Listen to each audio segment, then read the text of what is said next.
Muy bien, amados, pues gracias a Dios aquí estamos. Últimamente he estado compartiendo sobre la porción de Romanos capítulo 12, perdón, y en la parte en la que dice que no nos conformemos a este mundo. Y les venía yo comentando que no se trata pues de solamente, perdón, de conformarnos a las cosas, no sé, terribles, amorales, ¿no? A las más tremendas manifestaciones del pecado, sino lo más fuerte está en conformarnos a lo que tan sutilmente parece bueno, que se mete en nuestras vidas, en nuestra mente, en nuestro corazón, y termina por corromper lo que Dios está haciendo en nosotros, ¿no?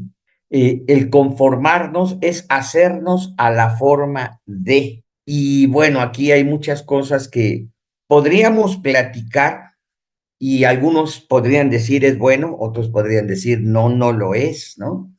Pero habría que valorar cuál es el fin, digámoslo así, cuál ha sido el fruto de estas cosas. Y bueno, yo sé que siempre esto puede traer un poquito de polémica y pues también vale la pena platicarlo, también vale la pena sentarnos y dialogarlo, ¿no? Porque muchas de estas cosas, al ser tan subjetivas, pues terminan siendo más una experiencia que si para los fines para los cuales tú estás haciendo X cosa te sirve, pues tú dirás, está bien, funciona, es útil, pero tal vez alguien más pueda decir, no, no lo es, ¿no? Y bueno, comento esto porque digo, poco a poco el mundo va metiendo sus ideas, va metiendo sus formas dentro del pensar del cristiano. Platicaba yo con una persona acerca del movimiento de feminismo, del empoderamiento de la mujer, y comentábamos que lo que está provocando en este momento es tener mujeres cristianas que no están apegadas a lo que hemos enseñado como un modelo bíblico. Y bueno, tal vez lo que valga la pena, ese modelo de respetar al marido y de sujetarse al marido, ¿no? Y tal vez lo que tuviéramos que hacer en una primera instancia es revalorar si al enseñar esto no estamos metiendo algo de nuestra cosecha, ¿no? Para llevarnos a una forma de machismo, pero la palabra de Dios o Dios es muy claro en su palabra, ¿no? En cuanto a esta actitud. Y bueno, tanto empoderamiento lo que está provocando, entre otras muchas cosas, es la rebelión o la no sujeción hacia los maridos, la desvalorización del ser cabeza de familia. Pero bueno, ese no es el tema de hoy, es solo un ejemplo. La idea está hoy, para mí, en este punto, y lo voy a leer así, mira, dice, es la primera carta del apóstol Pablo a Timoteo, capítulo 2, versículo 1. Primera carta del apóstol Pablo a Timoteo, capítulo 2, versículo 1. En primer lugar dice, te ruego que ores por todos los seres humanos. Pídele a Dios que los ayude, intercede a su favor y da gracias por ellos. Ora de ese modo por los reyes y por todos los que están en autoridad, para que podamos tener una vida pacífica y tranquila, caracterizada por la devoción a Dios y la dignidad. Porque esto es bueno y le agrada al Señor nuestro Dios, quien quiere que todos los hombres se salven y lleguen a conocer la verdad. Hoy quiero platicar un poquito acerca de la efervescencia política en nuestro país y también en los Estados Unidos, ¿eh? Esta efervescencia que se ha despertado, pues, inclusive a nivel mundial, como una respuesta a lo que el mundo ha venido proponiendo, inclusive, perdón, alcanzando en términos políticos sociales, ¿no? Gente como Milei, y no estoy diciendo que esté bien o que esté mal, estoy diciendo que es un referente, gente como el mismo Bush o como algunos otros aquí en México, ¿no? Que pudieran ser tachados de conservadores, que pudieran ser tachados de religiosos, que pudieran ser tachados de fanáticos, ¿no? Bukele, por ejemplo, pero que lo que están haciendo es ir en contra de una idea generalizada, globalizada, donde la sociedad entroniza, donde la sociedad pone en primer lugar, ¿no?, al ser humano, quitando definitivamente a Dios, pero luego entre los seres humanos hace una serie de distinciones que prioriza mujeres, prioriza discapacitados, prioriza indígenas, prioriza a los de color, prioriza a los no sé qué, y al final empezamos a quedar en una sociedad tan segmentada, tan atomizada, que terminamos peleándonos unos con otros. Y bueno, llega el momento político de las elecciones y empiezan los partidos y los candidatos a buscarnos, ¿no? Yo hoy, por ejemplo, tengo una invitación para ir a platicar con gente de alguien que se apellida Taboada, que según entiendo debe ser del PAN. Y bueno, empiezan a buscarnos porque empiezan a querer que les apoyemos o que los conozcamos y de esta manera se geste tal vez una respuesta entre gente con una convicción religiosa a favor de lo que ellos estén proponiendo. No estoy en contra de platicar con ellos, ni tampoco estoy en contra de que en un momento dado los escuchemos, ¿no? Y si algo de lo que dicen, ojalá fuese mucho, ¿verdad? Se apegara o se acercara a nuestras convicciones, pues qué bueno, ¿no? Pero el problema está que como otras muchas cosas, esta efervescencia política también genera una hiperdivisión entre nosotros como creyentes. No conozco muy bien la convicción política de todos ustedes, pero si nos pusiésemos a hablar a detalle, lo más probable es que en algunos puntos podamos diferir, ¿no? Podamos no estar de acuerdo, o quién sabe si hasta confrontarnos, porque tenemos ideas diferentes. No hace mucho una familia de aquí de la congregación se retiró ya porque su apego al gobierno y al gobernante que está en este momento de presidente fue tal que en la diferencia en la plática, pues prefirieron irse, ¿no? Prefirieron irse porque no están de acuerdo, este es el mejor, bla, bla, bla. No voy a entrar en detalle. ¿Qué sí podemos hacer y tenemos que hacer? Eh, Tengo algunos amigos que son muy pragmáticos en este rollo y les encantaría podernos sentar con todos los políticos. Si tienen la oportunidad, háganlo. Si tuvieran la oportunidad de platicar con ellos directamente, también háganlo, expongan la idea. Pero, número uno, ¿qué dice Dios? Que en última instancia, o mejor aún, perdón, me corrijo, que en primera instancia es al que le debemos toda obediencia, sujeción, confianza. ¿Qué dice? Uno, oren por ellos, intercedan por ellos, por quien fuese, y permítanme ponerlo en la persona de Andrés Manuel López Obrador. Por él y por todos los que están en un cargo de autoridad, murió Cristo. Y si eso se pierde de vista, habremos perdido completamente la razón de ser cristianos, la razón de ser evangélicos. Así es que orar por ellos es la primera razón que tiene la iglesia para participar en la política. Y alguien me dirá, bueno, pero eso no está muy bien visto en la política. Bueno, eso es lo que ellos dicen. Para nosotros, hacer política comienza por llevar a cada persona ante el trono de la gracia de Dios para que conozca el sacrificio de Jesucristo por su vida y de esa manera también pueda pasar de muerte a vida eterna, porque Dios quiere que todos los hombres procedan al arrepentimiento y sean salvos.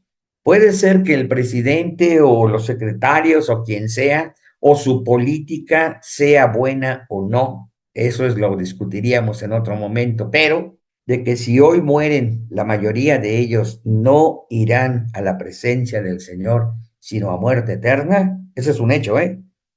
Eso es un hecho.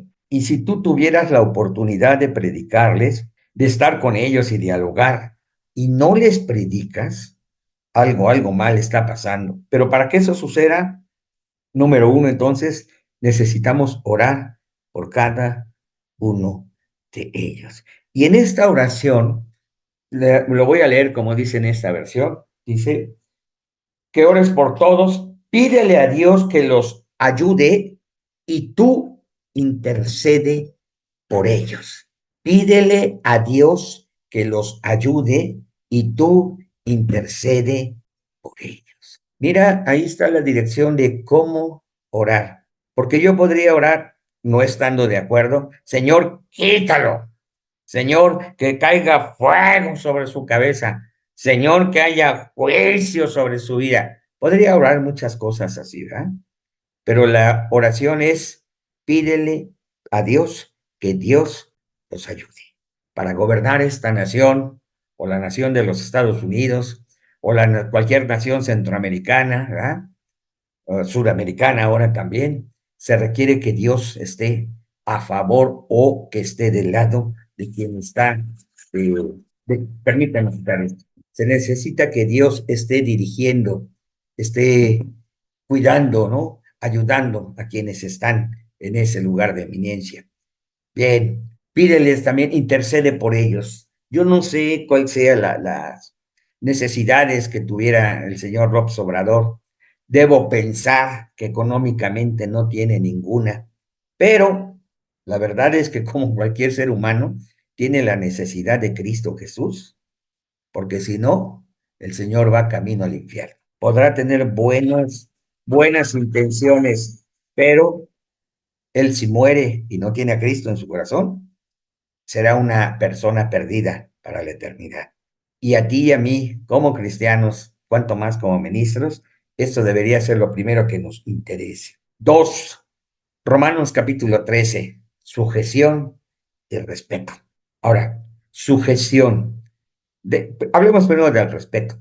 Nos lo merece como cualquier ser humano, pero también por investidura debiéramos tener ciertas deferencias. Porque, por ejemplo, cuando tú y yo llegamos a una congregación y nos dicen pastor, están haciendo una deferencia, están haciendo una forma de darnos honra. Siéntese aquí, ¿qué quiere? ¿Qué necesita? ¿Un café? ¿Qué le traigo? Y cuando lo hacen para nosotros, está bien, pero ese respeto, esta deferencia, no es a ti por quien eres, es a ti y a mí por lo que somos por Cristo Jesús.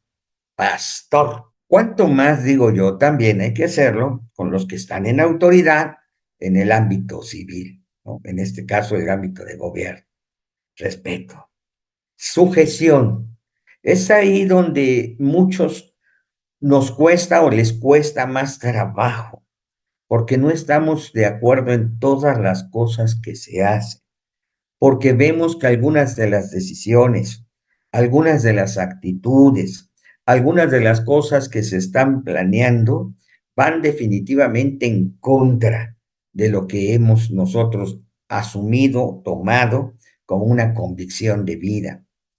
Y ahí me hace recordar a los apóstoles cuando fueron llevados ante sus autoridades y les dijeron, no prediquen de Cristo. Y su respuesta fue, juzguen ustedes, si nos juzguen ustedes esta cuestión, ¿verdad? Que nos es necesario obedecer primero a Dios antes que a los hombres. Y les dejó, lo digo yo, en cierta forma les regresó el balón a las autoridades eclesiásticas que en ese momento estaban juzgando, ¿no? Porque no les dijo, los vamos a desobedecer. No, no podemos hacer eso. Nosotros vamos a aplicar a Cristo. Todavía les regresan el balón a las autoridades y les dicen, juzguen ustedes si es correcto que obedezcamos primero a Dios antes que a los hombres. Y sí, creo yo que si me lo permites, lo voy a decir así, creo yo que este principio de juzgar, perdón, de obedecer primeramente a Dios antes que a los hombres, es un principio válido, vigente, algo que hoy podemos enarbolar como una verdad presente. Sin embargo, no significa que podemos desobedecer en todo. Podemos cuestionar y sí desobedecer en la parte, en la que no estemos de acuerdo. Voy a poner un ejemplo. Hoy, porque hay una ley contra la discriminación, yo no podría llamar malo a un homosexual. Lo puedo llamar homosexual, pero no puedo decir que está mal. Esa ley me impone una restricción, además de que me impone una, ¿cómo se llama? Punidad, un sentido punitivo, ¿no? Por mi acción. Pero ahí es donde yo juzgo, ok, lo que no me puedes prohibir decir es que conforme a la convicción en fe que tengo y obedeciendo a Dios, yo llame pecado al pecado. Tampoco. E inclusive aquí legalmente yo podría enarbolar porque en términos de religión yo tengo la libertad de creer, de manifestar, ¿no?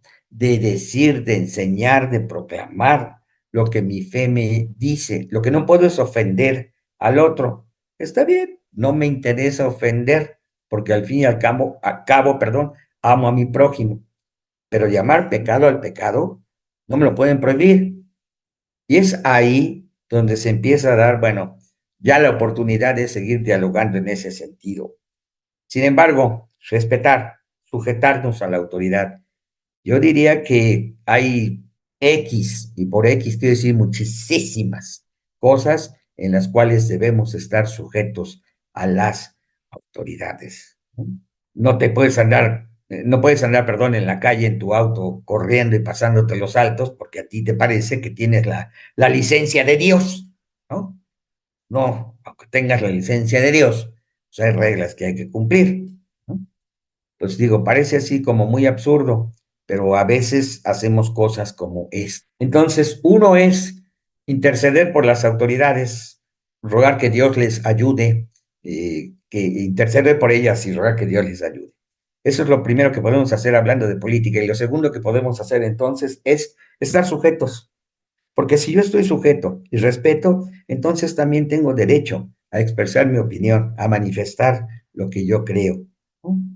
Obviamente en estos dos términos, sujeción y respeto.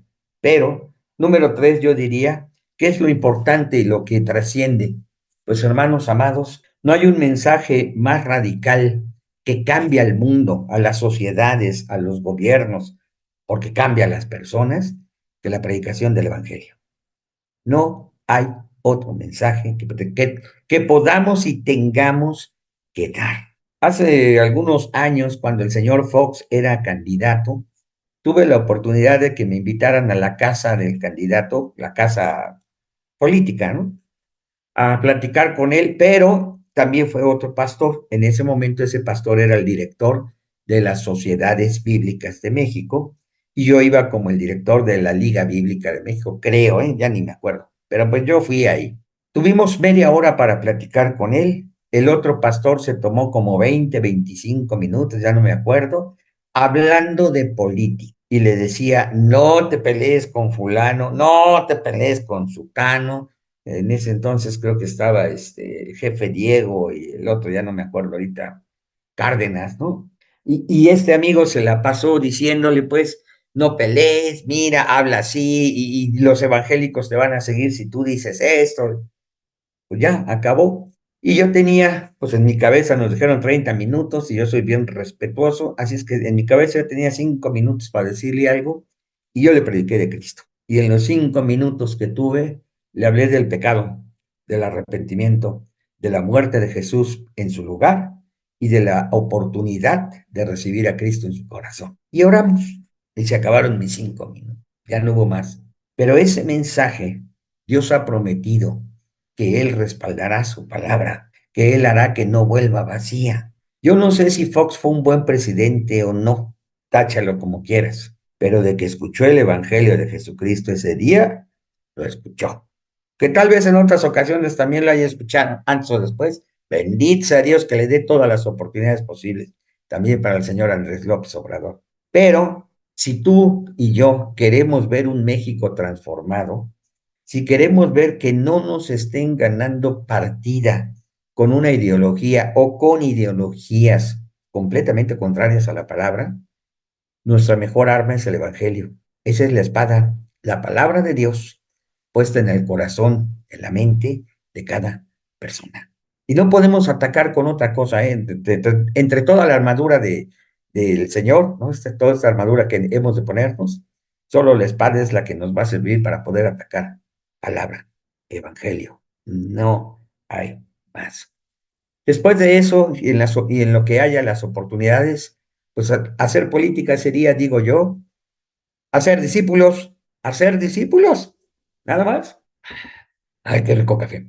Antes de ser cristiano, milité algunos años en un partido de izquierda. Se llamaba el Partido Revolucionario de los Trabajadores, perteneciente a la Cuarta Internacional Trotskista, obviamente de izquierda. Y había dos cosas que nos enseñaron ahí. Uno era concientizar a las masas y dos era adherirlas al partido. Concientizar a las masas, hacerlas que sepan, que conozcan, que entiendan cuál es la situación y qué estamos proponiendo. Ir a adherirlos al partido, hacerlos activistas, hacerlos partícipe, hacerlos que se comprometan. Cuando yo llego al cristianismo me encuentro con que el evangelismo cumple de una manera radical, desde lo más profundo del corazón, pasa por la mente y transforma radicalmente a las. Y segundo, discipular es prepararlos para toda la vida y las acciones de vida de un cristiano. Así es que, ¿quieres hacer política que impacte y transforme a México? Ponte a evangelizar y a discipular. Y estaremos formando ciudadanos que cuando lleguen los momentos, entre paréntesis electorales, estaremos votando por gente, por ideas, por planes, por gobiernos que no estén desapegados a nuestras convicciones. Estaremos formando una fuerza civil, una fuerza ciudadana, consciente de lo que es bueno y también denunciante de lo que no lo es. Y ya por último, yo diría esto que acabo de comentar. Sí, denunciemos el pecado. Digámosle malo a lo malo. Si hay iniciativas, por ejemplo, las del aborto, por ejemplo, la de los matrimonios igualitarios, por ejemplo, la de las adopciones de niños huérfanos por estas parejas, ¿no? Del mismo sexo, digamos no, pero para ello hay que estar primero haciendo lo que sí tenemos que hacer. Porque si solo hacemos esto, es decir, salgo a manifestarme, hago levantamiento de firmas, no sé, hago una marcha y cosas por el estilo, no está mal. Pero tú y yo fuimos escogidos para preparar a la iglesia, escúchame bien, apóstoles, evangelistas, pastores, profetas y maestros, fuimos llamados para preparar a la iglesia para que sea, para que llegue, para que esté a la estatura del varón perfecto. Si nosotros perdemos de vista esto y nos hacemos activistas sociales únicamente, habremos perdido sutilmente la línea a la cual fuimos llamados. Nos habremos conformado al mundo, tratando de cambiar al mundo con las estrategias del mundo. Y cuando nos conformamos al mundo, es el corazón el que se compromete y entonces toda nuestra vida se corrompe. Ojo, porque la conformidad es el primer paso para la corrupción, hablando nosotros como cristianos. Y a veces pensamos que corrupción es dar dinero. No, corromper es cambiar algo de su estado original a un estado que no le corresponde y para el cual no fue creado, para el cual no tiene su propósito. Cuando nosotros nos conformamos al mundo, tu corazón, mi corazón, el de cualquier cristiano, si se conforma a las formas del mundo, entonces su corazón estará comprometiéndose. Y poco a poco, todas las cosas de esa vida terminarán por corromperse. La política no es mala, los partidos políticos no son malos. Los malos somos los seres humanos que vamos cambiando el propósito de Dios, que vamos cambiando la voluntad de Dios y vamos poniendo cosas que no tienen ese valor, ese sentido de eternidad. vamos perdiendo de vista, vamos dejando de lado, ¿verdad? Un sacrificio tan grande, tan precioso, tan necesario y único que fue la muerte y resurrección de Cristo por nosotros. Así es que, hablando de política, ahora que está la efervescencia, estos son mis 5 puntos, mis 5 tesis para hacer política cristiana. Y bueno, ahí lo dejo en la mesa por si alguien más quiere comentar algo, amados. Bien, amados, pues entonces les suelto una más a ver qué les parece. Esta es una convicción personal. Yo creo que el hecho de que tú y yo seamos ministros de culto, con registro o sin registro de gobernación, y que no se nos permita participar abiertamente en política, es decir, como cualquier ciudadano, ser candidato y ser votado a puestos de elección popular, es discriminatorio, ¿no? Yo creo que esto que hemos aceptado como un hecho jurídico, porque lo es, ¿no? Es un hecho discriminatorio que debería también cambiar. Y bueno, pues no va a suceder hasta que no haya gente con esta convicción participando. Aunque por ahí un abogado que mis respetos da, él proponía, pues hay que meter a 2 o 3 candidatos ministros de culto para que los rechace el INE y entonces abrir un procedimiento de amparo ante la Suprema Corte de Justicia por inconstitucionalidad. Y yo dije, mira, qué hombre tan Excelente, inteligente, ¿no? excelente. Entonces tal Yo, vez este yo varón, propongo a Eliud Gómez. tal vez este varón que es político, es cristiano, entiendo que creo que también es pastor, es abogado, y está haciendo un partido político, tal vez él se anime a hacer esta parte, ¿no? Pero, pues como esto puede haber otras cosas que tengamos que decir, creo que estamos mal, creo que esto debería ser así, y proponerlo de la manera en la que se debe hacer. Pero bueno, ahí estemos considerando en esta efervescencia política, pues creo que es todo por el día de hoy. Les agradezco a todos por conectarse y primeramente Dios, ¿verdad? Nos vemos la próxima semana.